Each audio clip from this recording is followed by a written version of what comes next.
Yo me vine a Guadalajara cuando yo tenía 18 años. En Guadalajara yo no tengo familia, no tenía amigos. De hecho, yo no conocía Guadalajara, yo conocía Calzada Federal. Yo choco un carro que yo tenía, por imprudente, pues no hay otra forma de decirlo. Yo tenía que viajar a mi pueblo de cualquier manera todos los fines de semana. Tenía clases a las 7 de la mañana, salía a las 10 y ahí me iba al despacho donde yo estaba practicando. Salíamos a las 5, me metía a clases, salía a las 10 de la noche y de ahí me tenía que ir a la casa. Y sí, pues andando en chato. El 80% de los actos que comete el gobierno no son. Sí tuve miedo, pero dijeran muchas personas, cuando tengas miedo y te estés saliendo de sí, regresa a la razón. Bienvenidos a un episodio nuevo de Los Puentes que Cruzamos. El día de hoy quiero platicarles de alguien especial. Hay personas que quieren ser los mejores y hay quienes entienden que el verdadero legado no está en ser el número uno, sino en elevar el nivel de todos los que vienen detrás. Carlos Martínez Reyes es abogado por la Universidad de Guadalajara. Siempre quiso ser abogado, no como una opción profesional, sino como una identidad. Es un hombre intenso, competitivo y profundamente exigente. Le gusta ganar. No concibe los segundos lugares ni el trabajo a medias. Tiene 3 maestrías, una en impuestos por la Universidad de Guadalajara y 2 más en Derecho Societario y Derecho Penal por la Universidad Panamericana. Actualmente cursa un doctorado en estudios fiscales. Pero si algo lo define con la misma fuerza que su práctica profesional, es su vocación por enseñar. Ha sido profesor durante más de 13 años. En la actualidad se desempeña como profesor de impuestos en la División de Estudios Jurídicos de la Universidad de Guadalajara y como profesor de Seguridad Social en la Maestría de Estudios Fiscales. No enseña para agradar, enseña para formar criterio, carácter y disciplina. Carlos lidera la firma Tributarium Abogados, despacho especializado en defensa tributaria, donde prioriza la calidad sobre el volumen y va en franco camino a ser uno de los mejores del país. Fuera del trabajo, él es un hombre de contrastes, bromista, intenso, frontal, amante del heavy metal, de la historia, de la filosofía y de las buenas conversaciones. Es esposo y padre de 2 hijas. Ha construido su hogar como su zona segura. Hoy no venimos a escuchar al abogado perfecto. Venimos a conocer al hombre que se exige, que compite, que enseña, que duda y que busca propósito. Carlos, cuéntame. Bienvenido a Los Puentes que Cruzamos. No, hombre, pues muchas gracias por la invitación. Qué descripción tan, pues, no sé, diferente a la que han hecho de mí durante mucho tiempo. Quizá porque en el ambiente en que nos desenvolvemos, pues puedo ser muy franco, pero también tengo muchas aristas. Pero sí en el ambiente del trabajo o en el ambiente docente, sí soy una persona bastante férrea, bastante poco complaciente con lo que me pueden pedir los muchachos sobre días libres, sobre llegar tarde, irse temprano. Exijo mucho estudio, exijo mucho criterio, exijo sobre todo que no se vayan con la finta de que lo que la autoridad quiere, ¿no? Entonces, en esa parte, mis alumnos o mis trabajadores, pues sí dicen, no, pues es que Carlos ten cuidado cómo le hablas porque te va a poner una zarandeada, ¿no? Pero en el ambiente que nos conocemos, pues nosotros, junto con otros amigos, pues sí, pues tú sabes cómo son las cosas y en algunas otras circunstancias, pues sí, trato de serlo bastante más humano. Bueno, de hecho soy muy humano en las clases. O sea, no es que eso sea no ser humano, ¿no? Sino que simple y sencillamente creo que cuando tú entras a dar clases o cuando estás en un ambiente de trabajo tienes que dar lo mejor. Si yo estoy dando clases, pues yo entiendo que el alumno va por un conocimiento. Y yo entiendo que el alumno espera que su profesor les enseñe un conocimiento. Están esperando un compromiso por parte de la persona que tienen enfrente. Y cuando ellos ingresan al salón, yo entiendo que ellos se están comprometiendo conmigo a aprender. O sea, que aquí venimos a trabajar, no venimos a padrotear, no venimos a echar chascarrillo, no venimos a que estés en el celular, no venimos a que estés en la computadora. Si no quieres venir a la escuela, si no quieres poner todo tu espíritu en la clase, no vengas.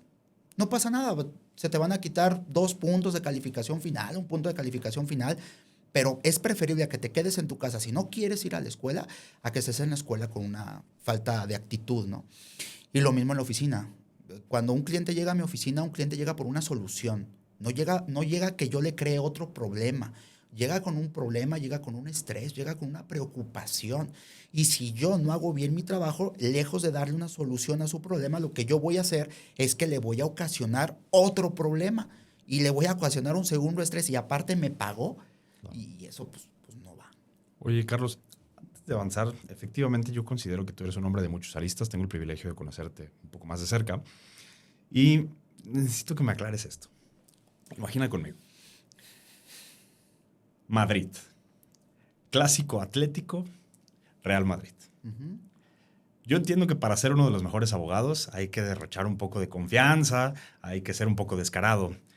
Pero para entrar con la camisa del Real Madrid, en el bar principal, dentro del estadio del Atlético de Madrid, el Wanda, Metropolitano, hace falta estar un poco loco, ¿no? Cuéntame esa historia. Pues esa historia estuvo... ¿Platico todo el viaje o solamente esa? Esa historia, cuéntame. Pues estábamos en Madrid, tú ibas con nosotros, con otro amigo.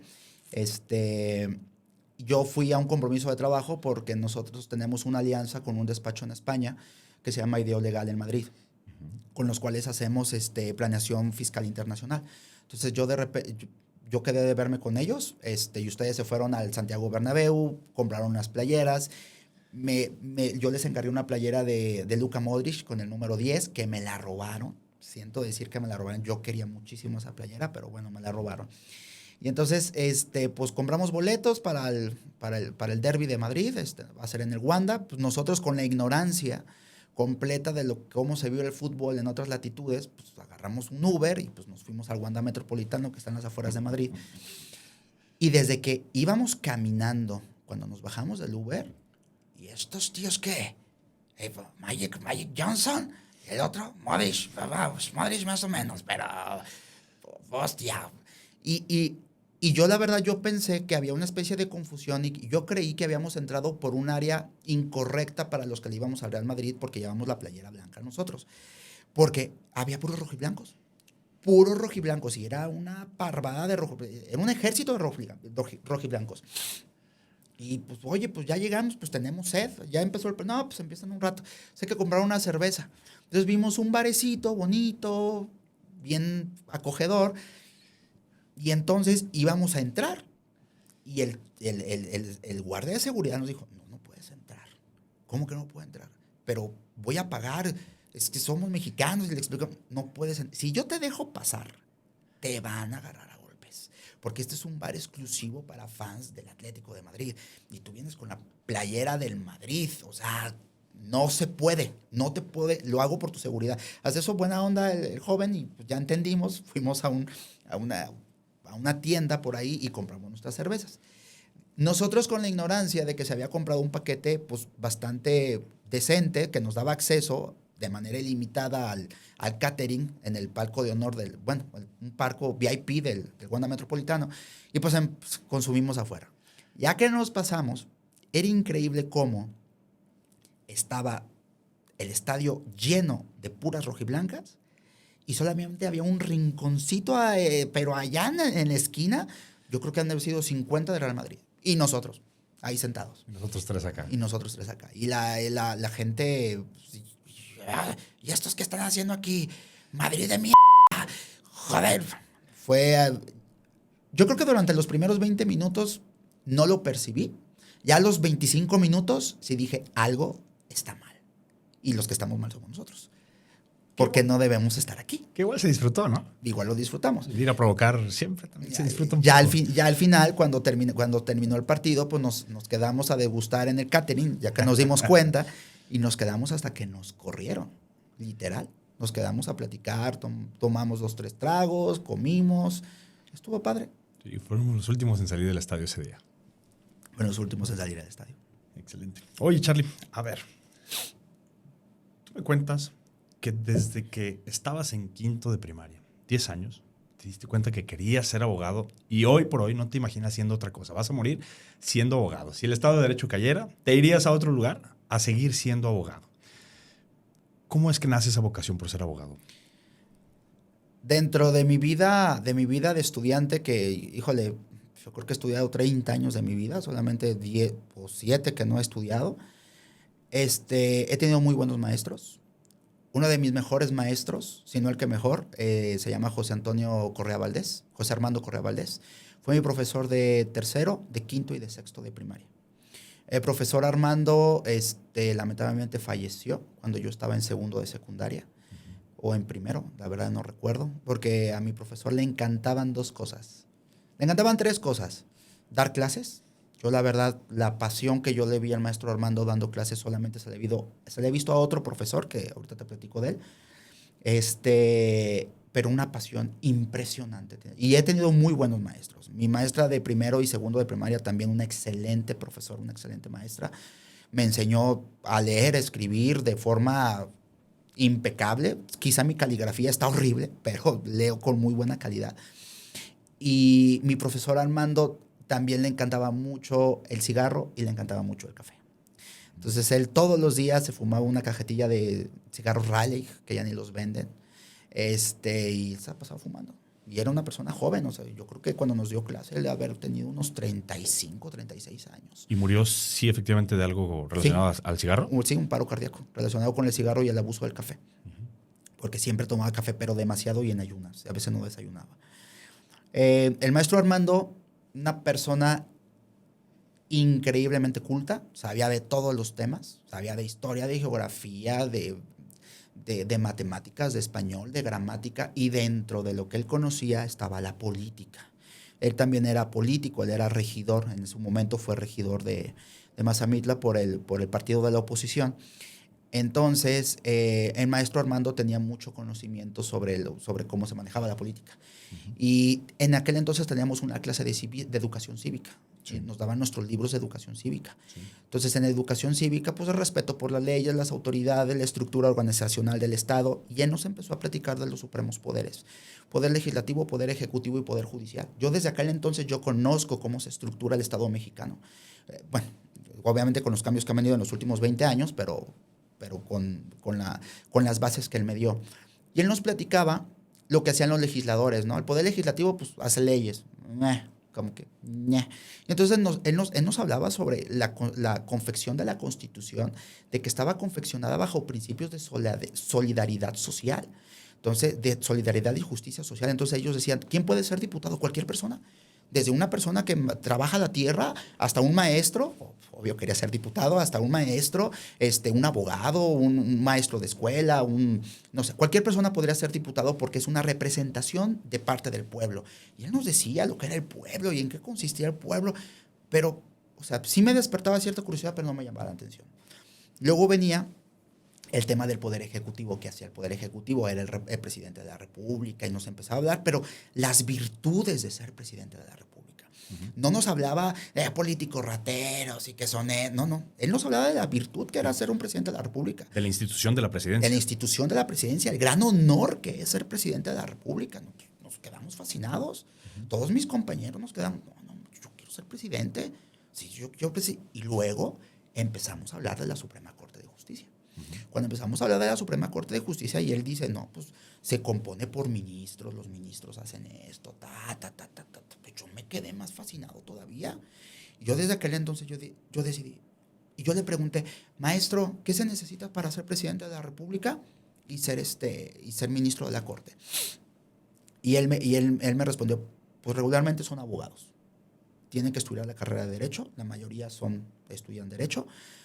Nos platicó de la historia del presidencialismo mexicano durante los primeros 30 años después de la Revolución, pues fueron generales.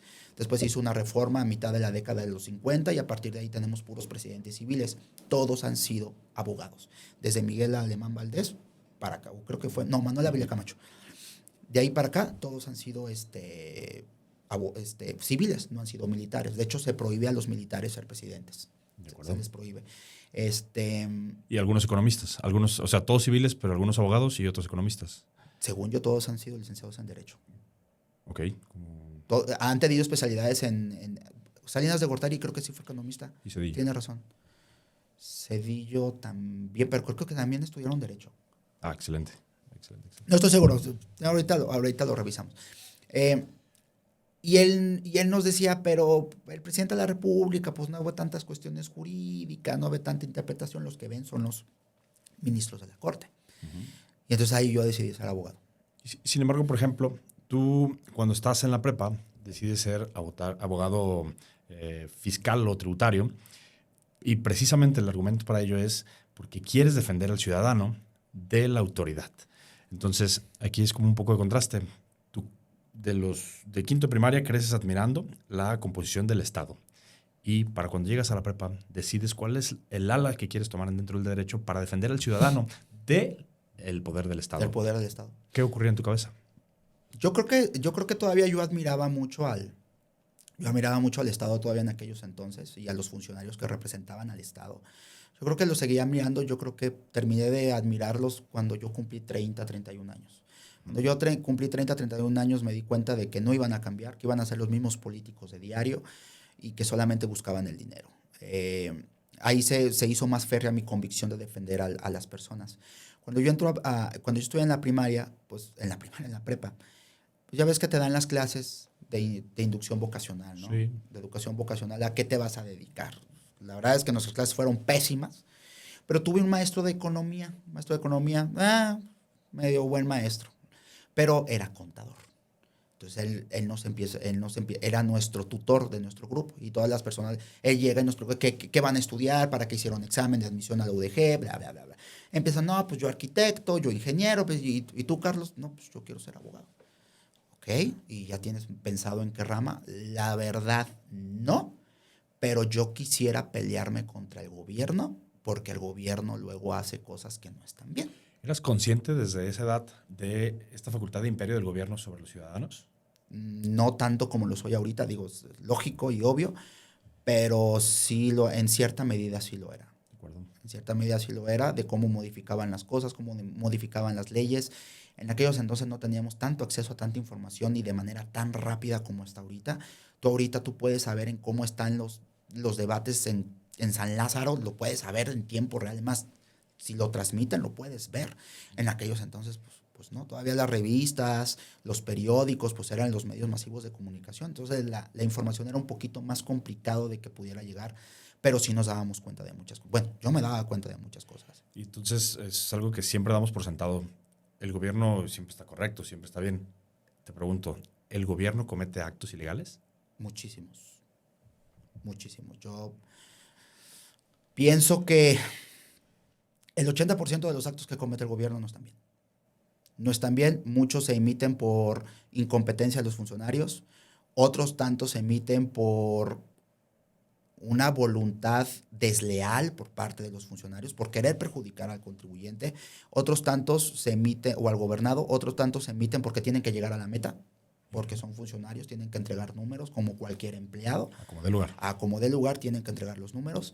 Y otros tantos por ignorancia, simple y absoluta ignorancia. No saben ni siquiera lo que hacen. Ellos quieren cumplir con su cometido, quieren sus bonos, quieren quedar bien con su jefe, quieren hacer botín político porque están aspirando a otro puesto, quieren escalafón. Muchas veces no se ponen a ver que ellos están para servir a las personas y no es al revés. Claro. Y tú, por ejemplo, entonces, desde tu trinchera, desde tributario, ¿qué es lo que tú sí haces en pro de mejorar? En mejorar las condiciones del país, en mejorar tejido social, en mejorar equilibrio entre la justicia o lo que debiera ser cada quien. Pues mira, no lo trato de dirigirme conforme a los valores que me da la razón, no conforme a valores externos, sino como a los que yo he tratado de discernir y que yo he concluido en base a la razón y a un conocimiento de mí mismo y de lo que yo esperaría que es recto, ¿no? De lo que yo consideraría que es ayudar al prójimo, de lo que yo considero que es ayudar a este gran tejido social en el que todos vivimos. Porque si yo no hago algo, yo ya, en cierta forma, digamos que yo ya pasé la barda, yo ya la armé, yo puedo, no sé, yo ya me voy a morir así. Pero quizá mis hijas no. Y la verdad es que no me quiero si ahorita está así de deterioradas las cosas, no me quiero ni imaginar el futuro que le espera a mis hijas si nosotros ahorita no hacemos algo. Y ya entramos a nuestra década, bueno, yo entré a mi edad de mis 40 años, donde ya me toca tomar decisiones y me toca ser una persona muy activa en las decisiones que se toman en el país. ¿Qué hacemos en nuestra oficina? Regla número 1. La ley está por encima de todo. La ley y la interpretación de la Constitución. La Constitución está hecha en base a valores de solidaridad, de justicia social, de reparto social, de división de poderes, de legalidad, de supremacía constitucional, de federalismo. Esos valores son los que tenemos que proteger nosotros. En materia de derecho, el último juicio que tienes, la última instancia, no me gusta llamarla instancia, pero para que se entienda, el último recurso que tienes se llama juicio de amparo. Uh-huh. El juicio de amparo, tu premisa mayor es la Constitución, porque tú alegas violaciones a la Constitución. Independientemente de la aplicación de alguna ley o algún reglamento, lo que tú estás alegando en un juicio de amparo es una violación a la Constitución. Entonces, lo que hacemos en nuestra oficina es que mis abogados, antes de ser societaristas, tributaristas, lo que tú me digas, son constitucionalistas. Lo primero que nosotros nos podemos estudiar es la Constitución y exigimos y peleamos el valor de la Constitución. Escuchaba la historia de uno de los chicos que trabajó contigo, que lo hiciste transcribir toda la Constitución y le diste un plazo de 1 mes, si no me recuerdo. Todas las personas que se integran a mi oficina, sean nuevos, viejos, con maestría, sin maestría, pasantes, su primera tarea es, vas a estudiar la Constitución, la vas a leer del 1 al 136, no quiero que te la aprendas de memoria, quiero que sepas qué dice el artículo 1, qué dice el 2, qué dice el 3, qué dice el 4 y de así al 136. Yo entendí del artículo 1, yo entendí esto, del 2 yo entendí esto, del 3, no tanto una transcripción, sino más que nada una comprensión. Sí. Eso como número 1. Como número 2, tenemos que, pues una cosa es leerla y otra cosa es comprenderla. Entonces tenemos que comprender, principalmente para nosotros como abogados, comprender los principios de seguridad jurídica, debido proceso, irretroactividad de la ley, aplicación jurídica de la ley, interpretación jurídica de la ley, fundamentación y motivación de los actos de autoridad. Todo ese tipo de cosas lo tenemos que comprender porque toda la norma se interpreta, absolutamente, todas se interpretan. Entonces, cuando tú ves por escrito, tú lees el artículo 16 constitucional, ¿no? Nadie puede ser molestado en sus papeles, posesiones o derechos, sino mediante mandamiento por escrito. ¿Ok? Todas esas palabras tienen un significado. ¿Qué es por escrito? Anteriormente, si en un pensamiento coloquial, el por escrito es un papel, pero ahorita por escrito puede ser un documento digital. Sí. Ya evolucionó. El derecho ha ido evolucionando. Pero está plasmado, no es una indicación oral. No, tiene que estar plasmado, tiene que estar por escrito y firmado por la autoridad competente. La firma puede ser autógrafa o puede ser firma digital, con la firma electrónica de las autoridades. Por eso ya nos notifican los actos de autoridad, ya nos notifican a nuestro buzón tributario, nos notifican por correo electrónico. Claro, ya no puedes tirar la notificación por la firma. No, ya no puedes, no. Imposible. Se acabó. Imposible, se acabó. Y yo he visto muchísimos abogados que seguimos pensando que vamos a tumbar actos administrativos por notificación. Ya no se puede. Es imposible. Comprendemos su interpretación. Después estudiamos el fondo. Luego estudiamos la forma. Tenemos que comprender, tenemos que entender a lo que nos dedicamos. Nosotros nos dedicamos a derecho societario, derecho contractual, derecho tributario y contencioso administrativo. Tenemos que comprender qué estamos hablando. Si yo le voy a vender a mi cliente, yo le voy a vender un acta de asamblea extraordinaria de accionistas para darle el poder de la sociedad, pues debo saber qué es un acta, tengo que saber qué es extraordinaria, tengo que saber qué es el poder, tengo que saber diferenciar entre órgano de gobierno y órgano de administración y órgano de vigilancia. Tengo que saber que el órgano de gobierno gobierna al órgano de vigilancia. ¿Qué puede hacer el órgano de vigilancia y el órgano de administración? ¿Cómo interactúan estos? Todo eso lo tienes que saber. Entonces nosotros leemos las leyes de manera completa. No leemos nada más artículos. Las leemos completas porque hacemos una interpretación integral de la ley. En base a eso, nosotros sabemos que la razón nos corresponde. La razón está de nuestro lado cuando interponemos una demanda, porque combatimos fondo y forma, no solamente forma, combatimos fondo y forma. Armamos nuestras pruebas, armamos bien nuestros casos, estudiamos el asunto caso por caso. Para nosotros, nuestro cliente no es un número más. Para nosotros, un cliente no es una cuenta. Para nosotros, nuestro cliente es una persona que tiene un problema. Y yo siempre les he dicho, atiéndelo como te gustaría que a ti te atendieran. ¿A ti te va a gustar atender a un cliente usando un machote? ¿Te gustaría que tu asesor te cobrara X cantidad de dinero porque se bajó un machote de internet o porque le preguntó a ChatGPT cómo hacer el contrato y eso le entregas a tu cliente? ¿Te gustaría que eso te entregaran a ti? No, pues no. Ah, pues no. Hay que entregar servicios de calidad porque eso es lo que está buscando el cliente. El cliente también puede ingresar a las inteligencias artificiales y pedirle los contratos. Claro. No, ese no es tu trabajo. Tu trabajo es ser un guía para el cliente. Como sabemos que tenemos la razón, en mi despacho tenemos estrictamente prohibido dar dinero a las autoridades para que resuelvan asuntos. Estrictamente prohibido. No lo he hecho y no lo voy a hacer. ¿A ustedes les gusta el litigio? ¿Para qué? Para demostrar que tienes la razón, pero con los medios idóneos y legales para ello. Sí. Okay. Esa competitividad hace que te exijas más a ti o exiges en el mismo tono a tus colaboradores. Híjole. Haciendo una reflexión, cometí un error como profesor, como maestro, cometí un error. Yo creo que de 4 años hacia atrás, desde que empecé a ser jefe, a ser maestro, a ser profesor, cometí el error de exigirles en el mismo nivel que yo me exigía a mí mismo. Porque yo siempre los he considerado, yo a todas las personas las considero igual a mí. Yo la verdad no veo a alguien inferior a mí. Entonces, así como tú estabas diciendo hace rato, si yo lo puedo hacer, pues tú también puedes. Claro. Si yo puedo dedicarle 6 o 7 horas al estudio diarias, pues tú también puedes. Si yo puedo no dormir, pues tú también puedes. Si yo puedo solamente alimentarme de maruchans y de gansitos, Conectarte a la luz. pues tú también puedes, ¿no? Y viceversa. Si él pudo, yo también puedo. Claro. El punto es que de 4 años para acá he empezado a entender que no todos tenemos las mismas capacidades y que todos somos diferentes. Entonces, quizá el nivel de exigencia que yo me doy en esto, que yo me exijo en esto, es porque a mí me gusta y me apasiona. Pero si, por ejemplo, a mí me pidieras un nivel de exigencia así, haciendo bicicleta, pues te diría, pues para empezar ni me voy a subir a la bicicleta, porque no me gusta subirme a la bicicleta. O jugando fútbol, o haciendo gimnasio, o haciendo artes marciales, porque quizá no me apasiona tanto como esto sí me apasiona. Entonces, empezando a entender esta diferencia, actualmente yo ya no les exijo tanto a mis alumnos, tanto de la escuela como de la oficina.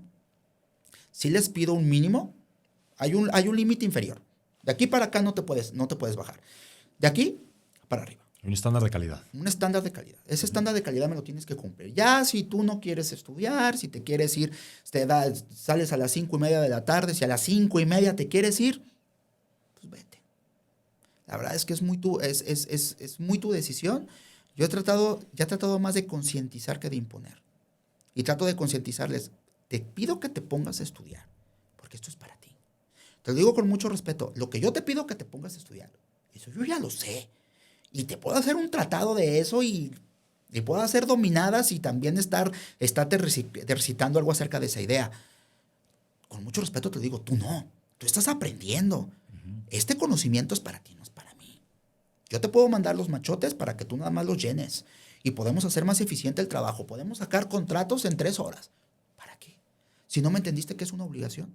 Si no me entendiste la diferencia entre préstamo y comodato. Si no sabes la diferencia entre usufructo y nuda propiedad. Necesito que lo entiendas. Si no me sabes la diferencia entre IVA retenido, trasladado, acreditable, IVA por pagar o IVA pagado en importación. Necesito que entiendas esa parte. De lo contrario, no vas a ser un buen asesor. Entonces, la verdad es que sí tengo niveles muy altos de exigencia con mis alumnos, pero ya no como hace 10 años. Hace 10 años los alumnos o los trabajadores que tuve, híjole, pobrecitos. La verdad hago una reflexión y pobrecitos. ¿Tú dirías que padecieron o aprendieron? Padecieron. Sí padecieron. ¿Aprendieron mucho? Porque los hice aprender. Sí, aprendieron muchísimo. Todos están ejerciendo lo que les enseñamos. Todos son, bueno, ellos dicen fiscalistas, los tengo que corregir, te tienes que decir tributarista. Todos se dedican a esto, porque de una u otra manera lo aprendieron. Pero creo que pudo haber sido diferente. Pudo haber sido mejor. Más simple, más sencillo. Más sencillo. De acuerdo. Ahora que das clases en un alto nivel en la Universidad de Guadalajara, ¿cuál es la motivación de dar clases ahí? ¿Es retribuir a la Universidad de Guadalajara lo que a ti te formó?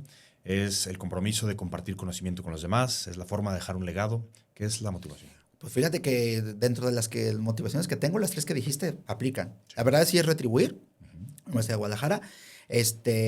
Sí es motivar a las personas y pues sí es una parte de reconocimiento. También digo, no voy a mentir ni me voy a... No, yo lo hago totalmente altruista, ¿no? La verdad es que me gusta dar clases. La verdad sí me gusta dar clases. Yo cuando doy clases no pienso en nada. Tengo 2 teléfonos, los pongo en silencio boca abajo. La única que me puede interrumpir en mis clases es mi esposa. Si mi esposa me habla en clase, pues muchachos, Claro. con todo respeto, ahí no, Se entiende. voy a tomar esta llamada. ¿Y en más? Nadie. Y a lo mejor que ahorita que me vean mis clientes me van a decir, por eso no me contestas. Pero no doy tantas clases, solamente doy 2. Creo que formar abogados, porque se necesitan buenos abogados.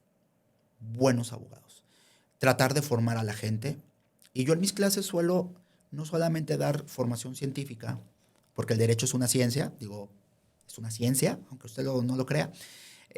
No solamente formación científica, sino también de formación. Trato de decirles, muchachos, están por salir a la calle. Los clientes buscan al mejor servicio. Los clientes buscan al mejor abogado. Conviértete en el mejor abogado. Si decimos que entramos a la 1:30 de la tarde a clases, es a la 1:30, no es a la 1:35, no es a la 1:40. Si estás en una reunión, le tienes que poner atención a tu cliente. En el momento que tú saques el teléfono, en una reunión de trabajo, le estás faltando el respeto a tu cliente. Y en ese momento, perdiste a tu cliente. Lo perdiste. No te lo va a decir. No te va a decir, no, pues guarda tu teléfono porque no me... Es que nadie nos dice nada. Pues sí, nadie te dice nada pues porque son educados. Claro. Pero él está pensando, no, pues si este compa en una reunión de trabajo tan importante para mí está en el teléfono viendo el Face, pues sabes que pues no, tú no eres el elegido. Voy a elegir otro abogado. Muchachos, me desagrada que ustedes ven la hora y saben que faltan 5 minutos para salir y ya están guardando sus cosas. Lo regreso. ¿Qué traes? ¿Por qué estás guardando tus cosas? Ay, es que ya nos vamos. ¿Quién dijo? Yo no he dado la orden de que nos vamos. Trato de hacerles ver lo crudo que es el mundo profesional, porque es crudo, es una jungla acá afuera. Tú lo sabes y yo lo sé. Es una jungla. Trato de hacerles ver esa parte. Pero también trato de hacerles ver la parte buena. No te decepciones de la carrera. Es una bonita carrera.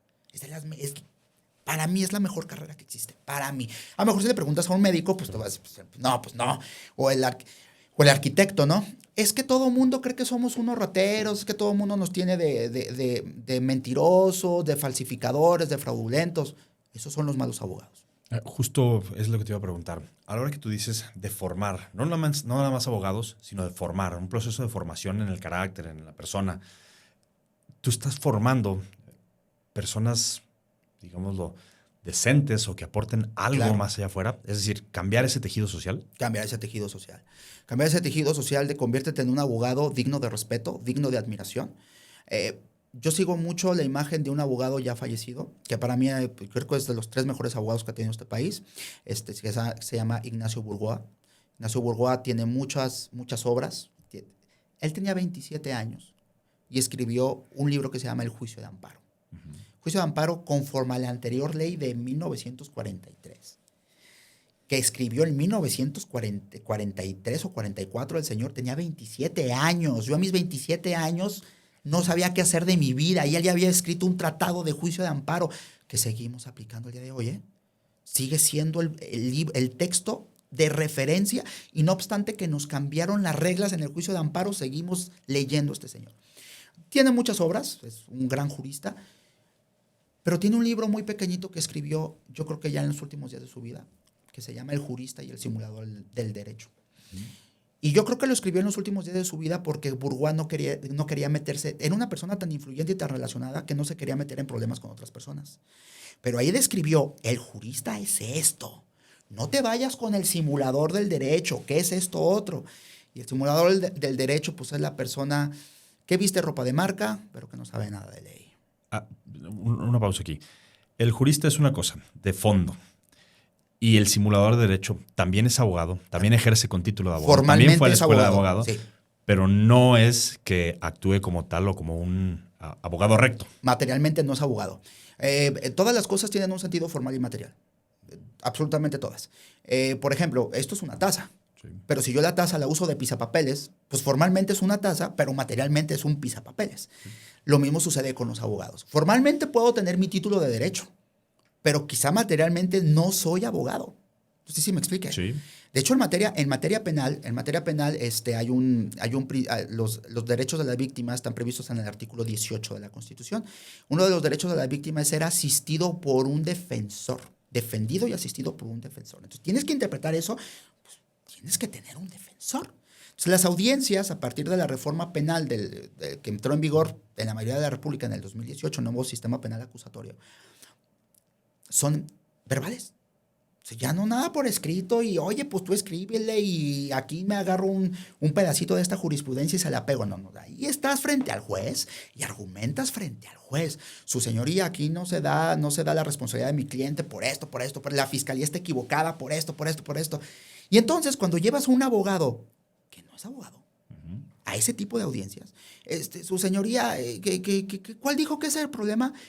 Búscalas. Hay audiencias grabadas en YouTube donde el juez le dice al abogado defensor, ¿sabes qué? Tú no estás capacitado para ser abogado, te remuevo del cargo y pido que se nombre un nuevo abogado porque esta persona no está contando con un debido defensor.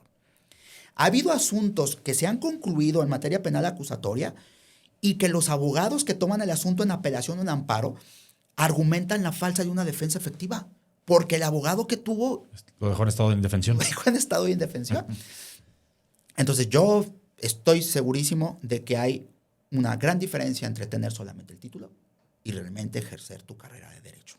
¿Dónde está la línea en la que tú como abogado que quieres crecer, que quieres ser uno de los mejores o los referentes en México, te atreves a tomar asuntos complejos, pero que sabes que lo puedes resolver dentro de tus capacidades? ¿Dónde está esa línea? ¿Cómo vas estirando esa liga para no caer en lo que no se puede?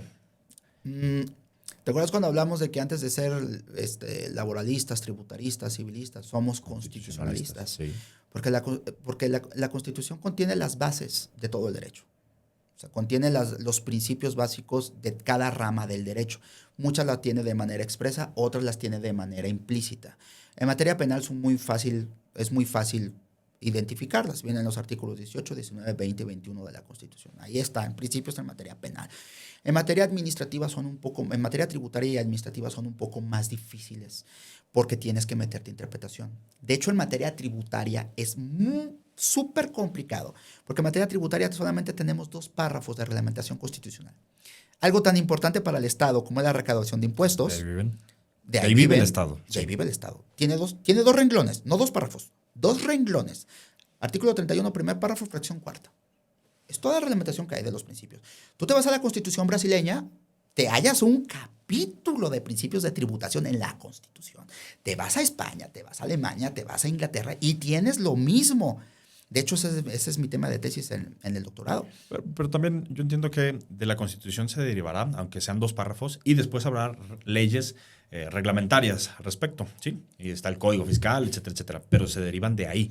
Se derivan de ahí, pero el problema es que cuando no te lo pone de manera expresa la Constitución, lo que sucede es que luego llega la autoridad o llega la Suprema Corte y te dice, no, lo que el constituyente quiso decir con esto fue esto. Oye, no inventes. Sí, claro, está como cuando lo que el presidente quiso decir, lo que ¿no? el Ya presidente quiso decir, claro. porque no hay una delimitación de ese principio. Por ejemplo, en materia penal, o sea, no puedes, tienes que estar máximo a disposición del Ministerio Público 48 horas. 48 horas. Son 48 horas. O sea, no hay margen de interpretación porque el principio está en la Constitución. El problema con los principios de materia tributaria es que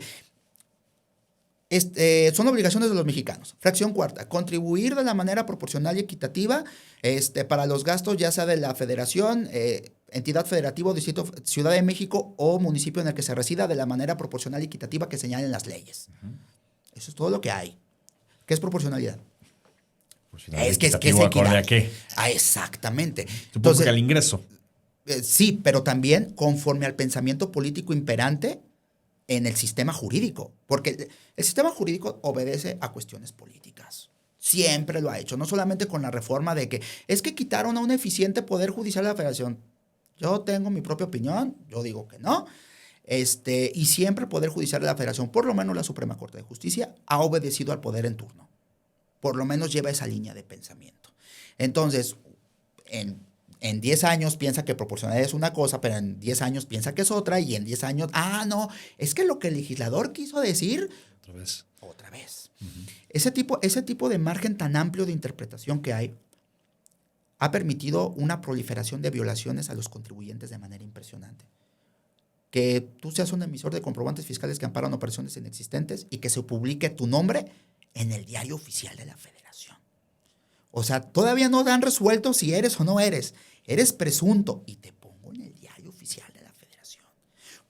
Y nos vamos a amparo y le decimos a la oye, corte, violación al principio de presunción de la inocencia, debido proceso, los que tú me digas. Es que son fines fiscales.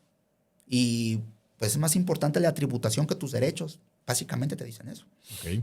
Como si estuviera por el fin fiscal por encima de la ley. Básicamente por encima de tus derechos. ¿Y qué pasa entonces con el ciudadano de a pie, el ciudadano normal? En México casi todas las empresas son micro y pequeña empresa o empresa familiar. ¿Y qué pasa? ¿Tienen que apechugar? No. ¿Hacer lo que la autoridad dice? ¿Tienen alguna opción? Sí tienen opción. Hay principios que ni siquiera la Suprema Corte mediante jurisprudencia puede echar por tierra, que son principios de seguridad jurídica, debido proceso, legalidad. Esos no los puede echar por tierra, porque están expresos en la Constitución. Entonces, si una autoridad te quiere hacer algo a ti, pequeño contribuyente, microempresario, la autoridad lo primero tiene que hacer por escrito. Y la mala costumbre que hay entre los microempresarios también es que los microempresarios creen que el SAT siempre tiene la razón. Entonces, si el SAT te manda un correo electrónico diciéndote, oye, pues te invito a que regularices tu situación fiscal, ¡ay! Déjate que el SAT tenga la razón. Si el SAT te voltea a ver y tú estés cumpliendo al pie de la letra de todos modos, te sientes aterrado. Es como estar aterrado con el peso o la bota del Estado en el cuello. Sí, te sientes aterrado, te sientes sin salida, te sientes que... Es el fin del mundo. Que es el fin del mundo. Se acabó tu carrera, ¿no? No lo es. Está lejos de que sea. En todos los... Hay un principio de protección contra actos privativos. Está en el artículo 14 constitucional. Antes de que el Estado te pueda quitar algo, primero te tiene que escuchar y te tiene que ganar un juicio. Y un juicio es un procedimiento que tiene etapas. No es nada más de que me senté y, ¿sabes qué, Sergio? Te voy a quitar todos tus bienes. No, espérame. Primero, ¿por qué? Dame la oportunidad de defenderme. Nos vamos a ir a un litigio y lo va a decidir un órgano jurisdiccional. Y la verdad, Sergio, después de la Suprema Corte de Justicia se cuece aparte, es un órgano, para mí siempre ha sido un órgano, bueno, a partir de que empecé a litigar, porque cuando era un niño yo pensaba que los ministros eran rectos, claro, formales. La institución del ministro. Que incluso se peleaban contra el presidente de la República por defender a las personas. Vas creciendo y te das cuenta de que no. Que esos pesos y contrapesos en realidad no funcionan así. A esos niveles ya no. Okay. Pero de ahí hacia abajo, todos los órganos jurisdiccionales, Sergio, yo te puedo decir que son buenos órganos jurisdiccionales. El Tribunal Federal de Justicia Administrativa es un organismo constitucionalmente autónomo. Está previsto en el artículo 73, fracción 29ª, inciso H de la Constitución. Y él se encarga de dirimir las controversias entre el SAT y los particulares. Son expertos en materia tributaria. Son abogados, son juzgadores expertos en materia tributaria. Y lo son, Sergio. Son buenos, son muy buenos juzgadores. Y son imparciales. Son imparciales. La experiencia que yo tengo es que son imparciales. Cuando tengo la razón, me dan la razón. Cuando no tengo la razón, yo sé que no la tengo y cuando se confirma la validez de la resolución impugnada, pues ya sabía. También el Poder Judicial de la Federación, tanto juzgados de distrito como tribunales colegiados de circuito, son muy buenos juzgadores. Yo creo que todo lo que pasó con la reforma judicial que hemos vivido en los últimos 2 años, yo creo que tanto la opinión pública como el poder político fue muy injusto con el Poder Judicial de la Federación. Tenían muchísimos defectos, pero eran buenos juzgadores.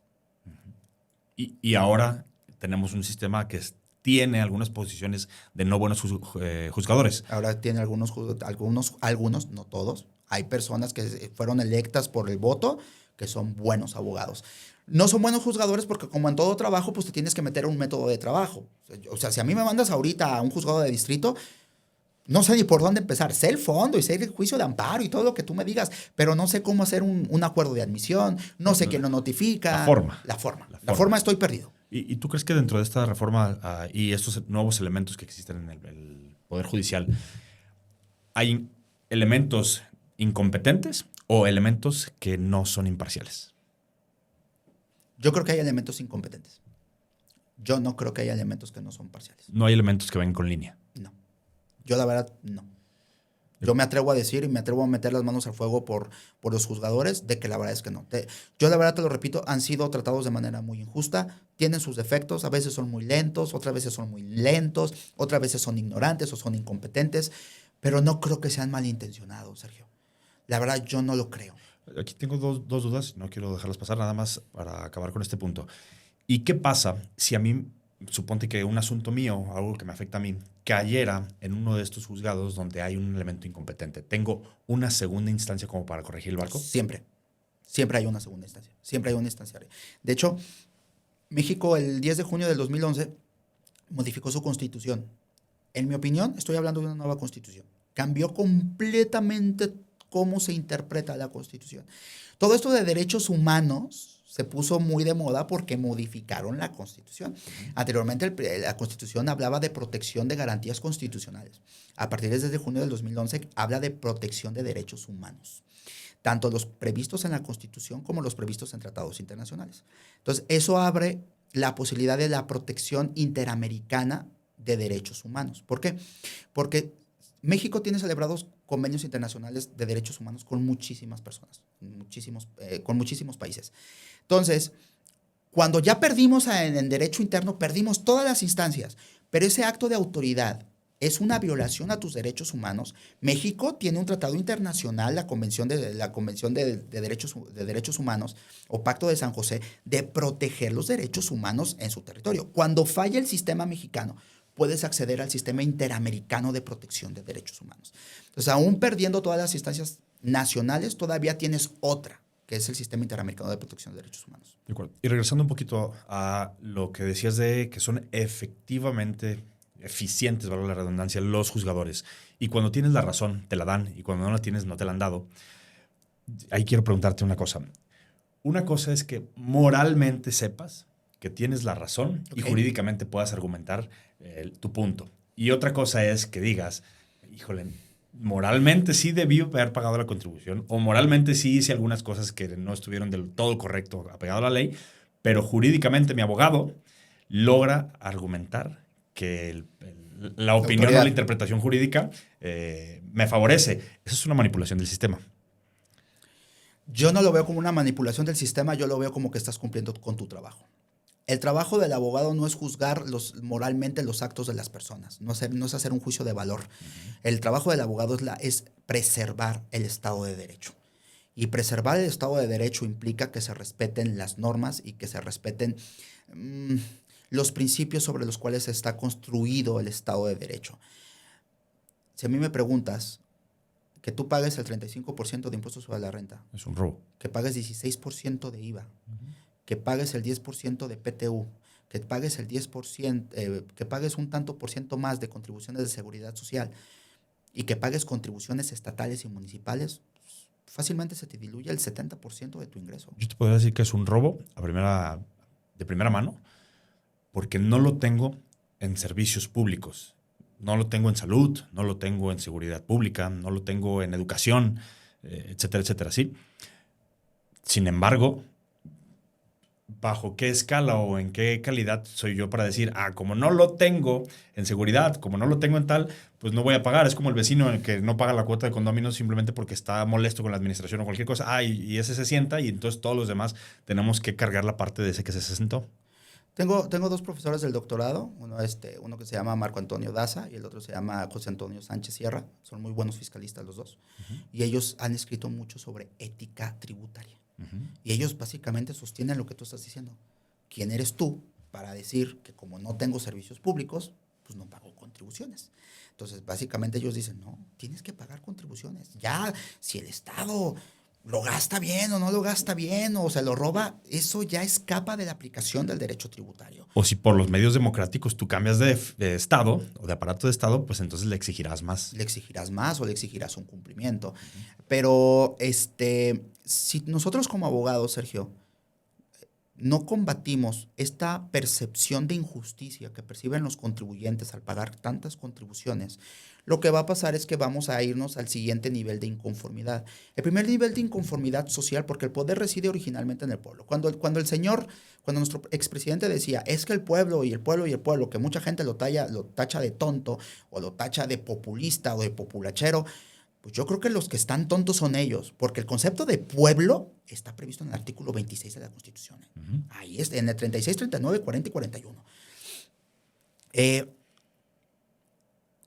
El pueblo pone al poder. Y esas son ideas de Hans Kelsen, otro gran jurista, pero este es alemán. Entonces, cuando no me gusta el gobierno, ¿qué hago? Lo cambio. Entonces, tengo 3 niveles de inconformidad yo para poder hacer eso. Número 1, hago valer mis medios de defensa. Me peleo, juicio de amparo, juicio contencioso administrativo. Ok, no funcionó. Número 2, desobediencia civil pacífica. ¿Sabes qué? Pues como tú no cumples tu obligación, porque tú eres un mandatario de nosotros, mandante pueblo, nosotros somos tus jefes, nosotros somos superiores a ti, tú eres nuestro empleado, no es al revés. Y a los actuales servidores públicos parece que eso no lo entienden. Si tú no cumples con tu obligación, pues yo tampoco. Así de sencillo. Desobediencia civil pacífica. No funciona. ¿Qué crees que sigue? Si no funciona la desobediencia civil pacífica. Desobediencia civil armada o no pacífica, una revolución, claro. Sigue la revolución. ¿Te gustaría vivir en una revolución? No, por supuesto que no. A mí tampoco. Yo creo que a nadie. Es el último escenario. Es una guerra. Yo creo que es una guerra civil. Es el último escenario que quieres. Sí. Entonces, nosotros como abogados tenemos que hacer lo posible por atender a esas demandas, de la población, del pueblo. Oye, siento que esto es una injusticia, siento que esto está mal, ¿ok? Vamos ideando los métodos legales, no de que agarras el dinero y te lo metes abajo del colchón, vamos a idear los métodos legales para que te sientas no tan oprimido cuando pagas contribuciones. Porque es nuestra responsabilidad, Sergio, que eso no suceda. El deterioro, como abogados, el deterioro del tejido social y el deterioro del sistema judicial, el 70% de la responsabilidad es nuestra como gremio, como abogados, porque no hemos sabido hacer nuestro trabajo. Porque se nos hace más fácil sobornar al Ministerio Público que en lugar de pelear con la ley en la mano, porque se nos hace más fácil pagarle al oficial de tránsito 50 pesos para que no nos multe, en lugar de irnos a juicio porque está indebidamente fundada la infracción de tránsito. Se nos hace más fácil ir con nuestro amigo que trabaja en el municipio a sacar la licencia municipal, porque si me voy por la derecha me voy a tardar 3 meses y me van a cobrar un dineral. Estamos hablando de corrupción. Es corrupción. El problema principal de este país es la corrupción. La corrupción parece que nos afecta. La corrupción parece que nos molesta cuando nos afecta. Pero cuando nos conviene, somos los primeros. Sí, claro, me le entro. Pero la corrupción es el principal mal de este país. ¿Cuándo me conviene la corrupción? Cuando me alcanza. Si la multa de la infracción de vialidad es de 8,000 pesos, una multa de esas caras por estacionarte en una rampa y yo le ofrezco 500 pesos, 1,000 pesos, me alcanza. Y libro y me ahorro 7,000 pesos, ¿sí? ¿Cuándo no me conviene? Cuando no me alcanza, cuando la mordida es mucho más grande de lo que yo puedo alcanzar. Entonces, quiero preguntarte otra cosa. Mucha parte de los ciudadanos no sabemos que tenemos elementos de defensa. El otro día tú y yo lo platicábamos. Hay elementos de defensa incluso para la fotoinfracción. Es ilegal, pero nadie los pelea y como nadie dice nada, pues hacen agosto, ¿sí? De 10 que mandan, solamente pelean 2 y cobran 8. Cobran 8, sí, ok, está bien. Pero el resto ni siquiera lo consideramos, puede ser, o porque no sabemos que existe la posibilidad de defendernos, o segundo, Carlos, porque no nos alcanza. Es decir, para cualquier acto de autoridad, imagínate una multa grande del SAT, una auditoría, cualquier acto de molestia o una imposición de una sanción económica.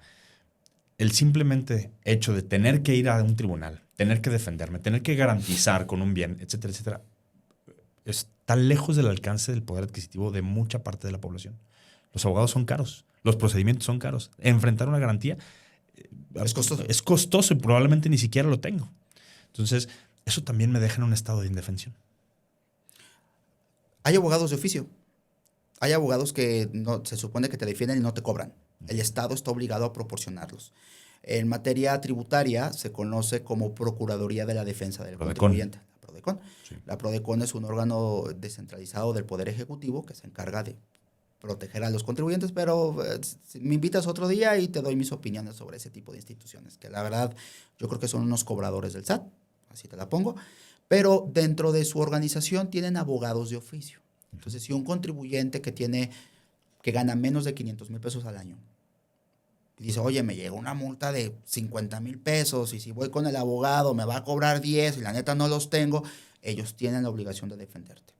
Muchos de ellos son buenos abogados, son abogados recién egresados o que recién salieron del SAT o salieron del Tribunal Administrativo y que quieren dedicarse a la materia tributaria. Son abogados apasionados porque son jóvenes. Regular, es muy complicado que te encuentres un abogado joven que no sea apasionado. Es muy complicado. Claro. Los abogados apáticos son de mi edad para arriba.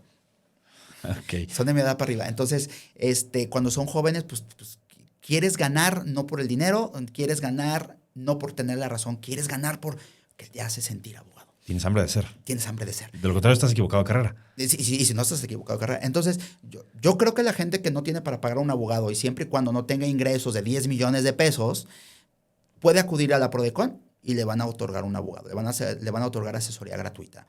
Porque todo es proporcional. Porque si te están cobrando ingresos de 10 millones de pesos... En teoría los cobraste. En teoría los cobraste. Es que no salió, es que todo me lo gasté, es que... Digo, entre gitanos no nos vamos a leer la mano. Claro. Entonces, sí hay alternativas. Al menos en materia tributaria, al menos en el ámbito empresarial. Pero hay muchos otros actos de autoridad que pueden dejar en estado de indefensión a una persona. Okay. Y no necesariamente en tipo económico, ¿no? Hay asociaciones civiles que también se encargan de poder defender a las personas de escasos recursos. Hay asociaciones, las barras mexicanas de abogados tienen, las barras de abogados tienen digamos, un área que se dedica a llevar asuntos pro bono. Lo que tú puedes hacer, si estás en esa situación, métete a tu buscador de Google, pone abogados pro bono, te van a salir muchísimas personas en internet donde te dan casos pro bono. Obviamente se hace un estudio. Te hacen un estudio socioeconómico, te hacen un estudio del asunto, te hacen un estudio de muchas cosas. Si calificas, los abogados llevan el asunto sin costo. Carlos, quisiera cambiar un poco. Me queda clarísimo que eres una mina de conocimiento y que dominas la materia perfectamente. Sin embargo, está este contraste. Cuando sales de la carrera, no encuentras trabajo y de repente alguien te ofrece una oportunidad y a partir de ahí hubo un crecimiento y fue muy positivo. Sin embargo, llega el punto en el que como ser humano, aún teniendo tanto conocimiento, aún con tanta especialidad técnica, aún sabiendo todo lo que tú sabes, de todos modos existen las relaciones humanas y te tienes que separar de tu antiguo socio. Un negocio próspero, una firma con clientes, una firma que tenía un gran porvenir. ¿Por qué si todo parece ir profesionalmente y económicamente bien? ¿Por qué te tienes que separar? ¿Cuál es la decisión que lleva a alguien como tú, con tu talento, a separarse y a tratar de empezar de cero otra vez? Es complicado. Yo creo que cuando todos estamos jóvenes, estamos de una u otra forma perdidos. Sabemos lo que queremos, pero no sabemos si eso es lo que necesitamos, dijeran los Rolling Stones, ¿no? En sus canciones. Entonces, cuando tú eres joven, tienes mucha ambición de ser, pero yo creo que tienes más de tener. Entonces, buscas la manera de tener y pones mil justificaciones, ¿no? Que viví con muchas carencias, que yo siempre quise y nunca tuve, mi vecino tenía Super Nintendo y yo no, pones miles de paros. Pero yo creo que es una falta de conocimiento hacia uno mismo. Ojo, yo nunca quise dejar de ser el abogado que estoy intentando ser y que estoy intentando construir. Pero sí hubo una época que sí, fue un despacho muy próspero, nos ayudó a los dos muchísimo. Yo no sería la misma persona si no haya sido por esa sociedad.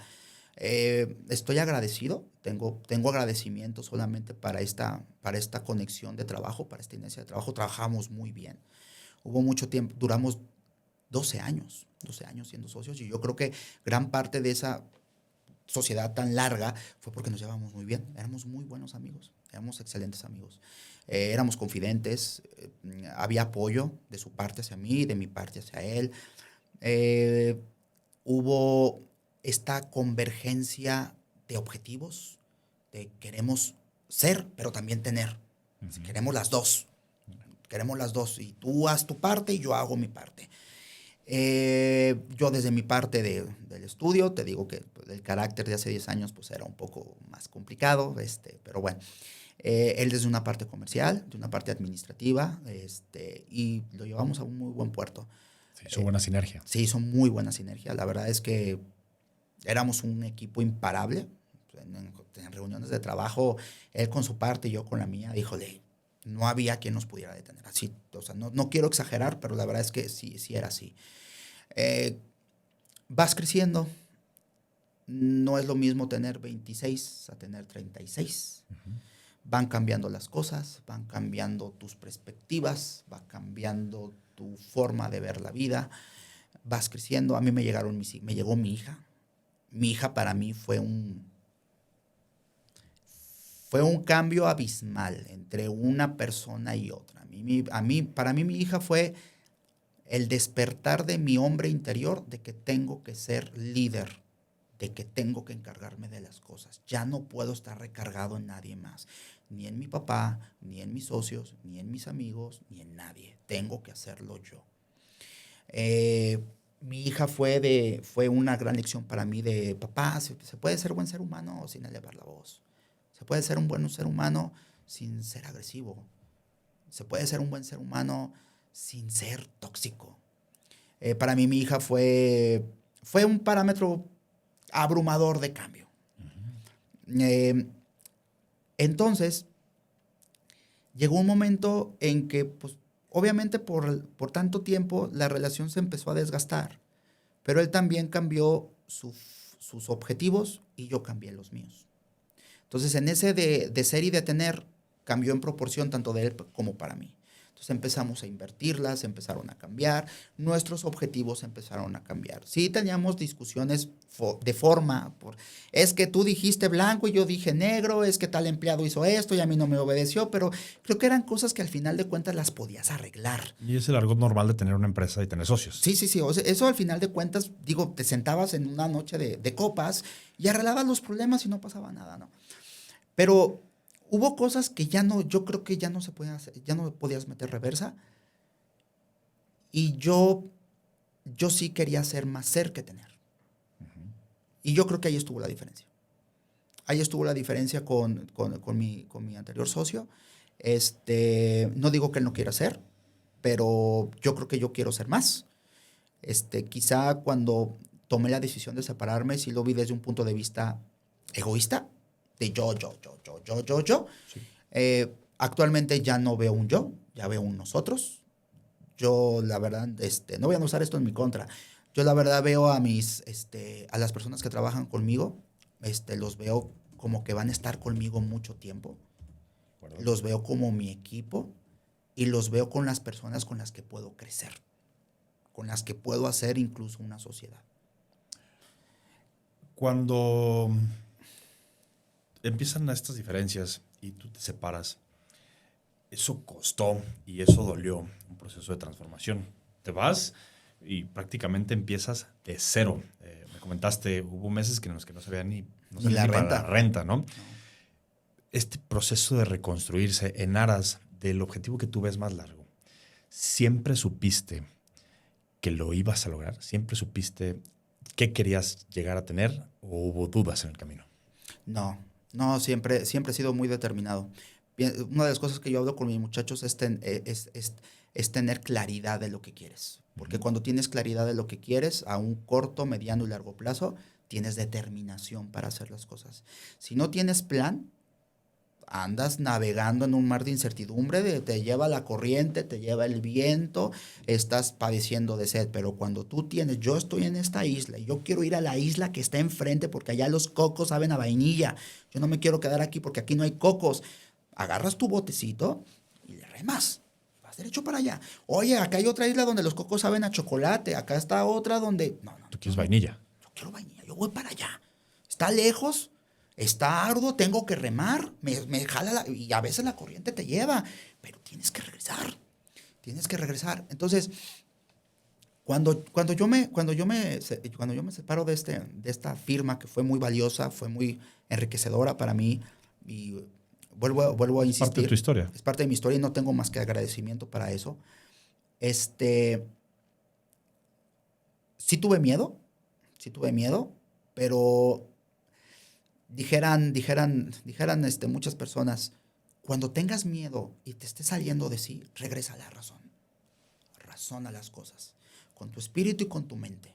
Plantea las cosas, serénate, y fue lo que hice. Yo sabía que iba a ser largo, pero yo sabía que lo podía conseguir. Yo sabía que iba a ser mucho sacrificio, pero yo sabía que lo podía conseguir. Renuncié a muchas cosas, sí, renuncié a muchas cosas, sobre todo del índole material, renuncié a muchas cosas, pero no es algo que... Sí me gustaría decirte, no, oye, no, pues traigo un cohete, ¿no? No, no lo traigo, pero tampoco es algo que me quite el sueño. Es algo que probablemente extrañe, pero no es algo que me quite el sueño. Creo que lo más doloroso no fue el proceso de llegar a donde estamos ahorita, donde ya estamos de cierta forma consolidados. La verdad es de que ya sale para pagar la renta, sí. Ya sale para pagar las impresoras. Me siento orgulloso de dónde hemos llegado, me siento entusiasmado de a dónde vamos, me siento emocionado por lo que vamos a hacer, porque tenemos planes importantes. Lo he platicado con mis muchachos, lo he platicado con ellos. Me siento muy contento de dónde vamos. Creo que lo más doloroso fue haber terminado, porque cuando te separas así, aunque digamos que va a ser lo mismo y que van a seguir siendo amigos, lo que tú quieras, creo que al final de cuentas eso no. No sucede así, y te lo digo por experiencia propia. La verdad, creo que la parte más dolorosa de todo este proceso fue haberme separado de una persona que yo consideraba mi hermano. Eso fue lo más doloroso que a mí me costó, porque cuando estábamos juntos y teníamos diferencias, pues él se metía a mi privado y yo me metía al de él.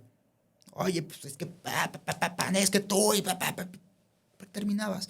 Ahora que estamos distanciados y empiezan a surgir diferencias, porque siempre hay diferencias, no tenemos la oportunidad de podernos sentar y limar las asperezas, por así decirlo. ¿No existe esa posibilidad? No lo sé.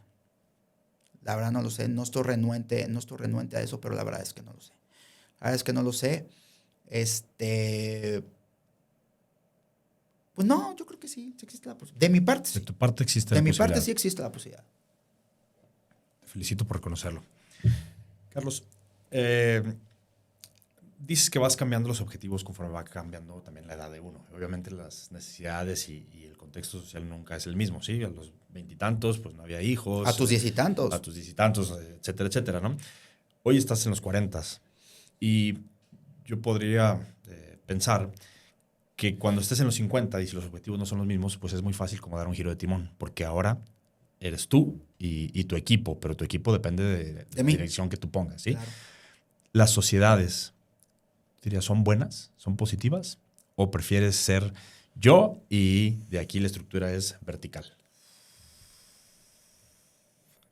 Híjole.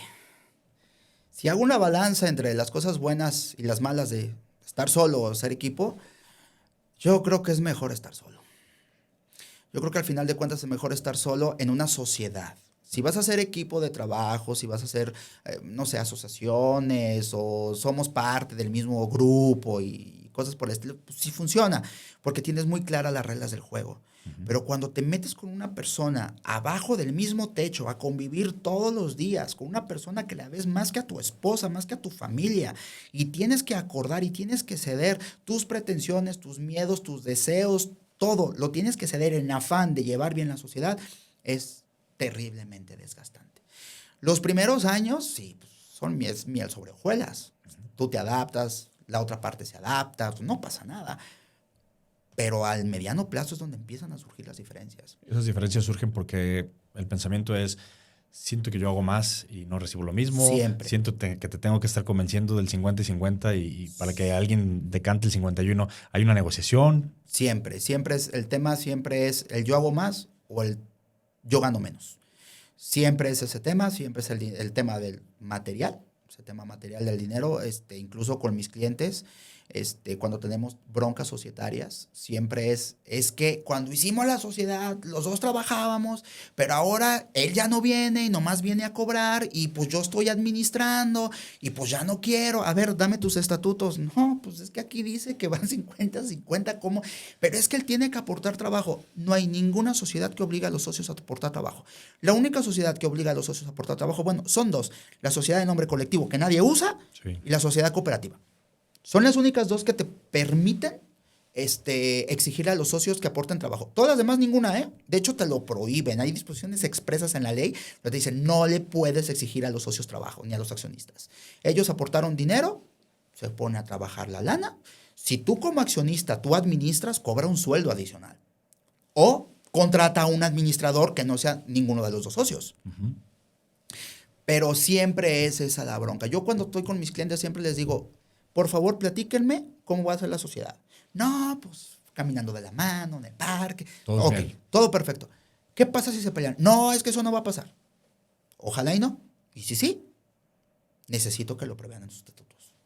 Entonces, los estatutos que nosotros diseñamos en el despacho es, sí, todo miel sobre hojuelas, pero también tenemos un capítulo, ¿qué pasa si no?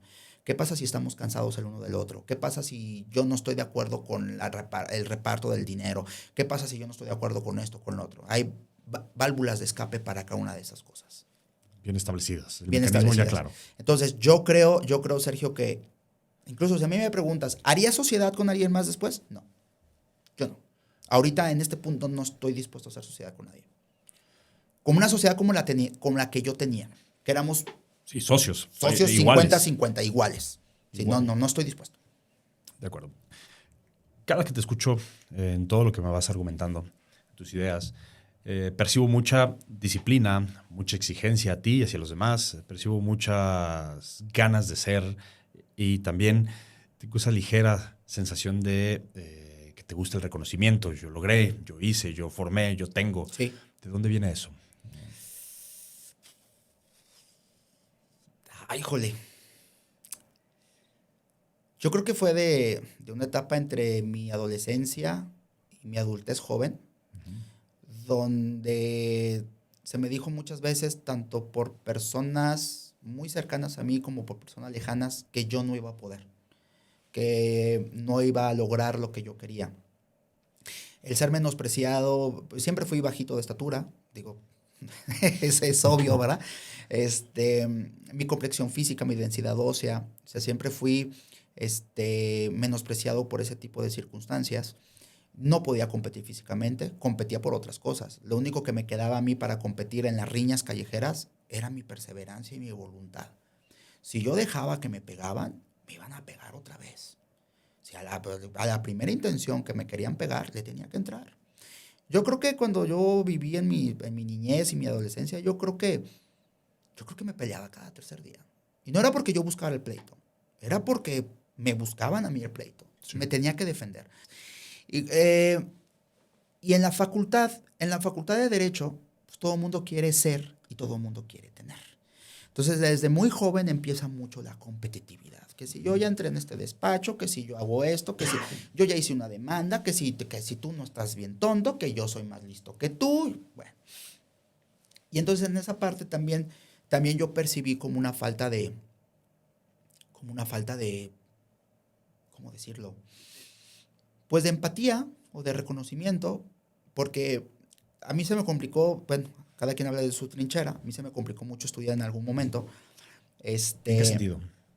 En el sentido de comodidades, en el sentido de estar con un núcleo que te pudiera proteger. Yo me vine a Guadalajara cuando yo tenía 18 años. Yo en Guadalajara yo no tengo familia, no tenía amigos. De hecho, yo no conocía Guadalajara, yo conocía Calzada Federalismo. Uh-huh. Yo de federalismo yo me movía para todos lados. Yo no conocía Guadalajara. Y entonces me vengo a vivir solo, con apoyo de mi familia, de apoyo de mi papá, de mi mamá. Después ese apoyo se acaba a mitad de la carrera. Se vuelve complicado. Yo choco un carro que yo tenía, por imprudente, pues no hay otra forma de decirlo. Me quedo pues a piecito. Me cuesta mucho trabajo el traslado. Yo tenía que viajar a mi pueblo de cualquier manera todos los fines de semana. Y eso se volvía complicado. tenía clases a las 7 de la mañana, salía a las 10, de ahí me iba al despacho donde yo estaba practicando, salíamos a las 5, me metía a clases, salía a las 10 de la noche y de ahí me tenía que ir a la casa. Y sí, pues andando en chato. Entonces, no había el sistema de movilidad que hay ahorita. El sistema de movilidad que hay ahorita es mucho mejor que el que nosotros teníamos en nuestros tiempos de facultad. Normalmente nada más existían 2 líneas del tren. Como 4 o 5 y macrobús y no sé cuántas cosas más, ¿no? Realmente no existían. Entonces era complicado. Era complicado. Llegué a bañarme a las 6 de la mañana con agua helada y en jícara porque no había dinero para pagar ni gas ni para pagarle al fontanero que me arreglara la instalación hidráulica. Eso lo entiendo. Ese sacrificio de la parte de ser estudiante y trabajar. Y pues nos movíamos en camión porque no había más. Pero eso es la motivación de este nivel de exigencia, de este nivel de compromiso y de estas ganas de ser reconocido. No, yo creo que eso vino, te platicaba hace algún rato que yo tuve dos maestros muy importantes. Uno fue el maestro Armando, Sí. el otro fue mi papá. Mi papá siempre fue una persona muy exigente conmigo. Mi papá me exigía perfección en lo que yo hiciera. No me pedía un buen trabajo, me pedía perfección. Durante mucho tiempo yo renegué con lo que era y las formas de mi papá. Uh-huh. De hecho, yo pensaba que muchas de sus formas eran correctas. Después me di cuenta de que no lo son. Hoy eres consciente de que no lo son. No lo son. No lo son. No lo fueron. No lo fueron. Y yo las cambié. Pero las cambié aceptando. No las cambié renegando, ni mucho menos. Y entendí que mi papá no lo hacía por torturarme. Mi papá lo hacía para mostrarme de que yo sí podía. Cuando yo me enfrascaba, cuando me decía, cambia las tejas. Pero no, es que está alto. Sí puedes, cambia las tejas. Y cambiaba las tejas. Y nunca me dijo nada. Pero después yo lo sentía como, ¿ves que sí podías cambiar las tejas? ¿Tú lo sentías o él lo explicó? No me lo explicó ni yo lo sentí. Yo lo sentí después. Fue como una formación en mi subconsciente que me hizo entender que yo no tengo problemas, yo tengo desafíos. Yo no veo los problemas como problemas, yo los veo como desafíos. ¿Cómo no? Claro que puedo. Claro que sí puedo.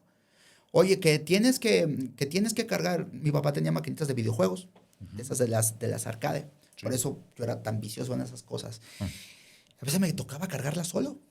Y eran máquinas, así como me ves, y eran máquinas de 80 kilos. ¿Cómo las subías? Pues no sé, pues ahorita veo. Y mi papá, sí puedes.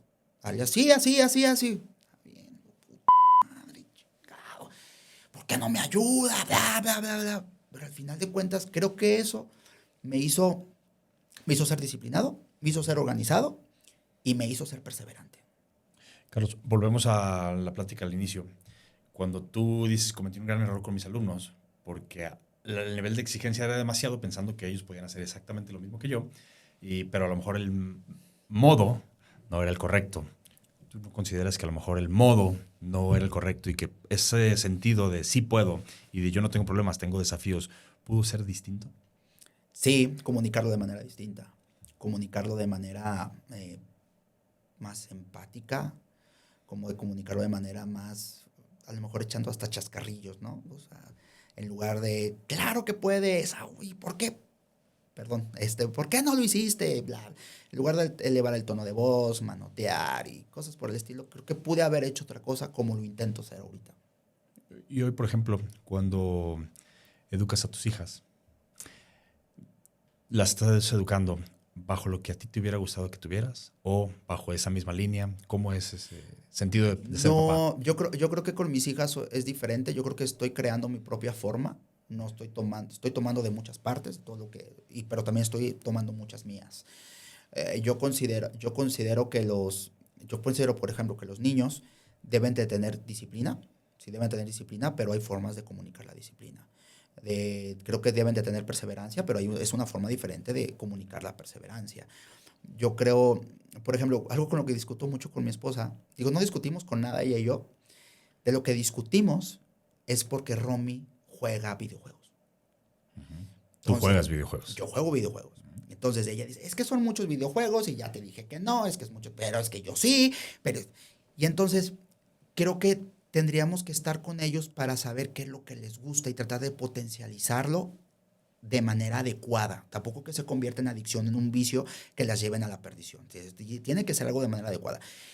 Mi niña no es porque yo sea su padre, pero es impresionante el nivel de habilidad que tiene jugando esas cosas. Yo estoy a veces jugando con ella porque jugamos los dos. Me dice, papá, aquí hace esto y va a pasar esto. Oye, yo digo, a mí me gusta los videojuegos. Como una niña de 7 años me está enseñando a mí cómo jugar. Entonces, yo sí le veo un talento a ella, trato de potencializar ese talento. Donde de plano ella no puede hacer las cosas, digo, no se puede. No le obligues a hacerlo porque no va a poder y se va a frustrar. Y puede crecer con pensamientos diferentes, pensamientos negativos, y vas a memar mucho la confianza que ella tiene en sí misma. Hay que hacer cosas positivas con los niños. Tampoco que se vayan a un exceso. No sé, ya pasó mucho tiempo jugando. Hija, creo que ya pasaste mucho tiempo. Hay que relajarnos un poco. ¿Qué te parece si nos ponemos a dibujar? Ah, está bien. Ella lo paga. Claro. ¿Tú te acuerdas, Carlos, cuando veníamos en una ocasión de un viaje? Y a mí me sorprendió mucho porque yo te conozco así, intenso, guerrero, relajiento, risas, etcétera, etcétera. Pero veníamos en ese viaje y de repente ocurrió algo que me sorprendió muchísimo. Y es que me empezaste a contar tu historia de juventud. Me empiezas a contar cómo es que creces y estas formas de educación que tú tuviste y hablábamos mucho de la educación de nuestras hijas. Y me decías, oye, es que yo te veo y haces que lo intenten y la guías y la avientas y ahí vas, ¿no? Te quiero preguntar, ¿cómo es ahora la relación con tu papá y cómo estás de satisfecho o de en paz con la infancia que tuviste y la persona que eres hoy?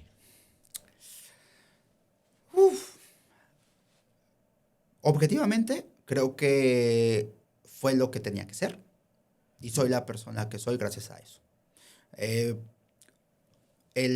yo creo que no hubo un evento traumático porque a lo mejor yo no los veo como eventos traumáticos, porque me enseñaron a no verlo como eventos traumáticos. Siempre me enseñaron a levantarme otra vez. Si me caía y me sangraba la boca, límpiate la tierra, levántate, sacúdete, agarra aire. Lo que sigue. Ya lo que sigue. Y eso se lo agradezco mucho a mi papá. Durante mucho tiempo yo no lo comprendí. Yo no lo comprendí, no entendí esa parte. Después de mis 30 tantos años, lo entiendo y creo que le agradezco mucho que lo haya hecho. Yo la verdad no sé qué tipo de persona hubiera sido si no se me hubiera enseñado esa perseverancia. La verdad no lo sé. No lo sé. La inteligencia creo que es innata a mí, esa pues es mía, pero la perseverancia sí me fue inculcada. Yo también aprendí a amar. Yo quería amar y yo quería que tú me amaras de la forma en la que yo te amo. ¿Pero por qué? Es que no, es que cada quien es una persona.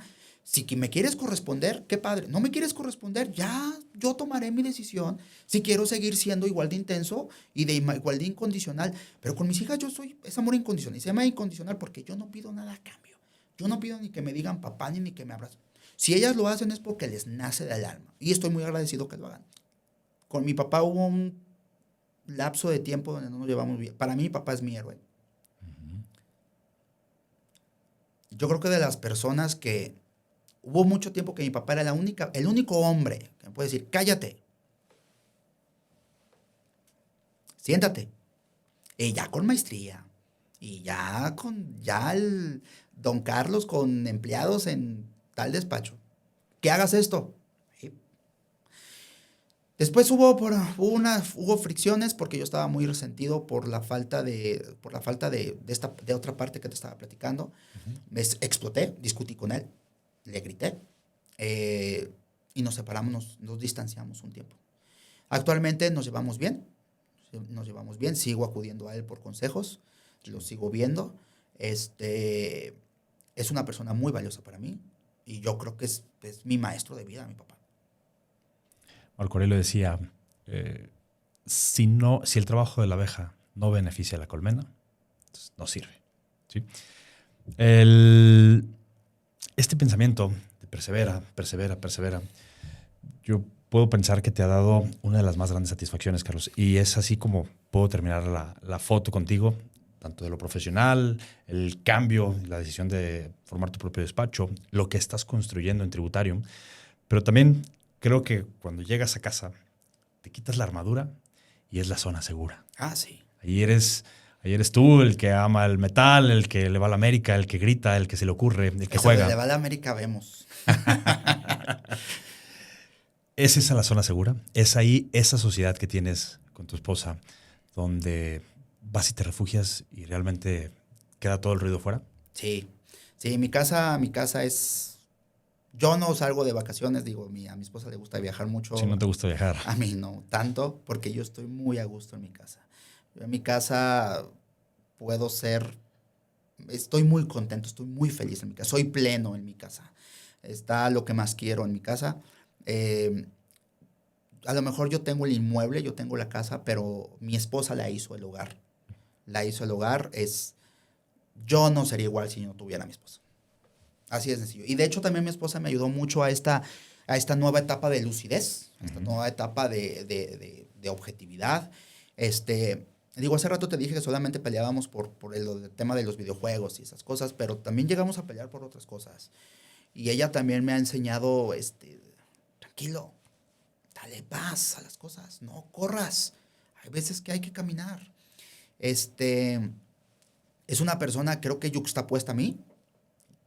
Estoy totalmente de acuerdo. Pienso que si fuéramos iguales, ya nos hubiéramos asesinado, pero es una persona muy opuesta a mí y me ha traído mucha paz. Carlos, es justo eso.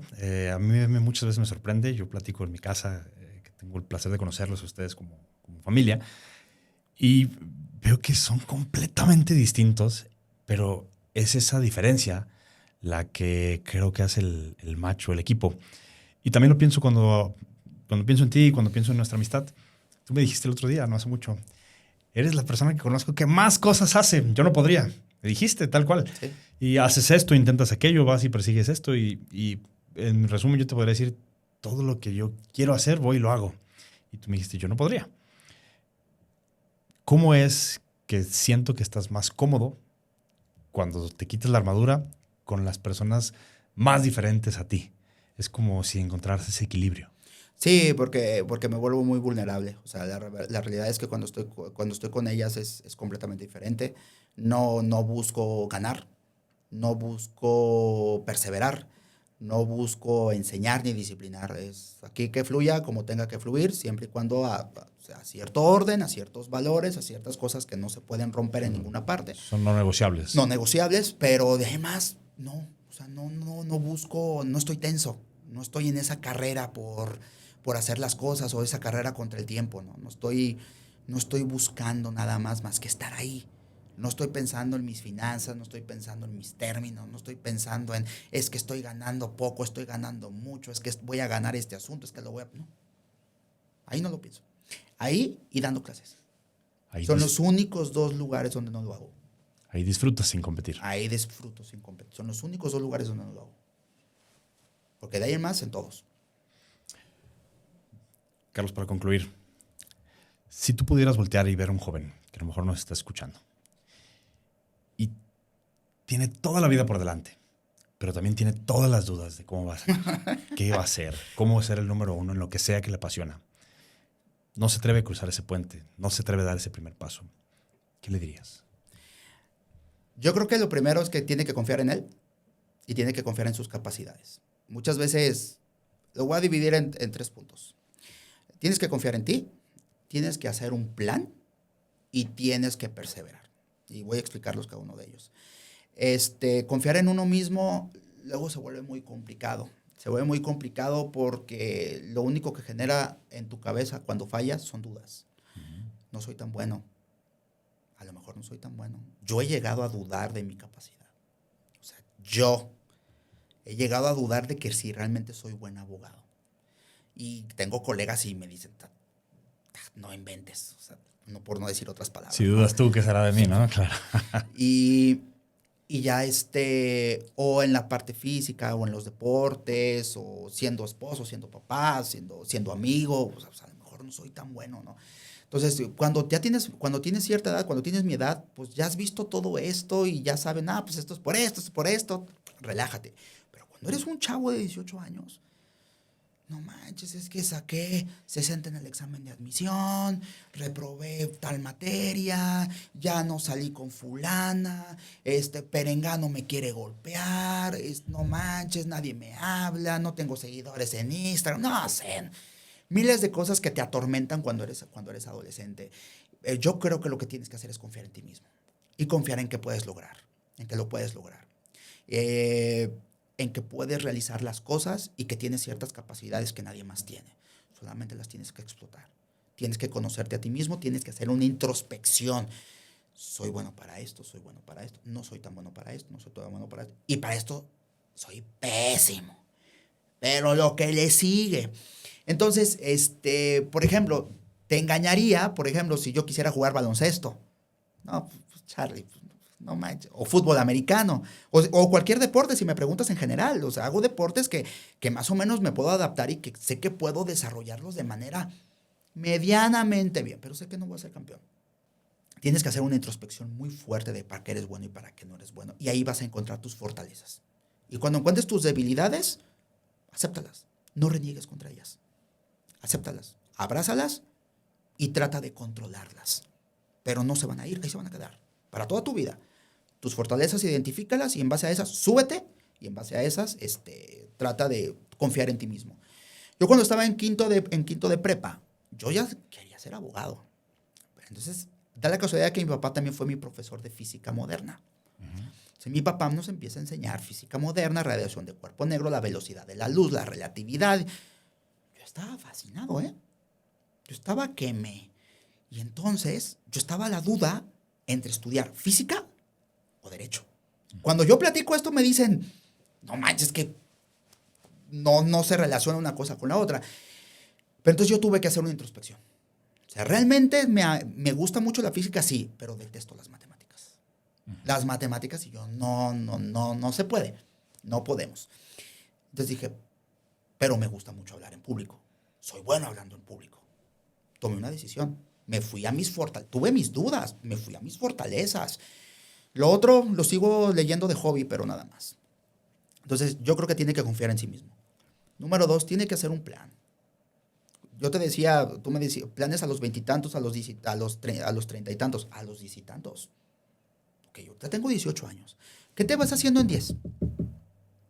A tus 28 años, ¿qué te ves haciendo?